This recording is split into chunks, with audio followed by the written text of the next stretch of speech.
दोस्तों, आप अगर ऑनलाइन कोई प्रोडक्ट सेल करना चाहते हैं तो मैं अपने पर्सनल एक्सपीरियंस से आपको ये बताना चाहूँगा कि पिछले 4 साल से मैं अपने अलग अलग जो मेरे प्लेटफॉर्म है उन पे मैं अपने प्रोडक्ट को सेल करता हूँ।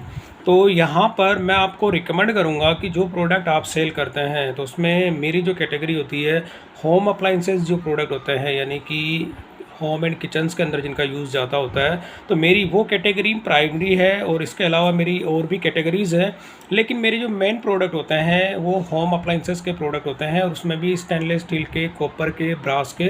तो इनके प्रोडक्ट जो है मैं अपने ज़्यादातर जो है उनका सेल करता हूँ। उन्हीं की मैं लिस्टिंग मेरी मल्टीपल प्लेटफॉर्म में उनके प्रोडक्ट को लिस्ट करता हूँ। तो इनकी वजह क्या है वो मैं आपको बता देता हूँ, क्योंकि जैसे एक प्रोडक्ट मैं आपको दिखाता हूँ। जैसे ये प्रोडक्ट है, स्टेनलेस स्टील की मिनी बकेट है। ये एज ए आपको एग्जांपल बता रहा हूँ, क्योंकि इसमें क्या होता है कि ये जो प्रोडक्ट होता है ये किसी भी तरह का कोई भी इसमें एक्सपायरी डेट नहीं होती है।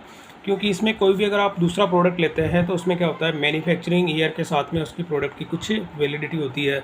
तो होम अप्लाइंसेस के जो प्रोडक्ट होते हैं, जैसे कि आप स्टेनलेस स्टील के जो भी प्रोडक्ट आप लेते हैं, उसमें क्या होता है कि किचन वेयर के जितने भी प्रोडक्ट होते हैं, चाहे वो स्टेनलेस स्टील के हो, कॉपर के हो, ब्रास के हो, तो किसी के भी हो, एक्सपायरी का इसमें कोई इशू नहीं है। मेन मतलब पर्पज़ ये होता है।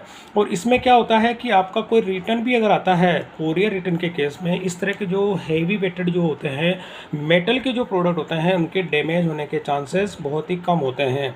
बाकी इसके अलावा अगर आप कोई दूसरी कैटेगरी लेते हैं तो उसमें क्या होता है, डैमेज होने के चांसेस काफ़ी ज़्यादा होते हैं। और ऑनलाइन कोई सा भी अगर आप प्लेटफॉर्म लेते हैं, चाहे वो अमेज़ॉन हो गया, चाहे फ्लिपकार्ट हो गया, इंडिया के अंदर ये 2 ही प्लेटफॉर्म है।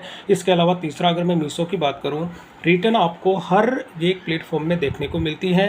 क्योंकि अगर आपकी रिटर्न के अंदर क्या होता है, काफ़ी ऐसे प्रोडक्ट होते हैं जो रिटर्न आने के बाद में आप उनको रीसेल नहीं कर सकते हैं। बट मैं ये एग्जांपल आपको दिखा रहा हूँ, ये मिनी बकेट है। तो इस तरह के प्रोडक्ट अगर आप सेल करते हैं, स्टेनलेस स्टील के जो होते हैं, काफ़ी हैवी वेटेड होते हैं ये। इसके अलावा मेरे और भी मल्टीपल जो प्रोडक्ट्स हैं।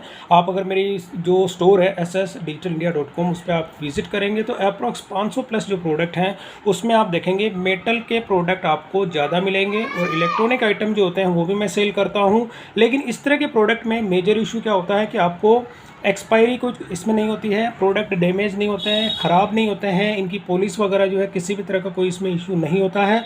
और इसके अलावा कोई भी प्रोडक्ट अगर आपका रिटर्न जो आता है, रिटर्न आने के केस में मेरे जो प्रोडक्ट होते हैं वो डैमेज नहीं होते हैं।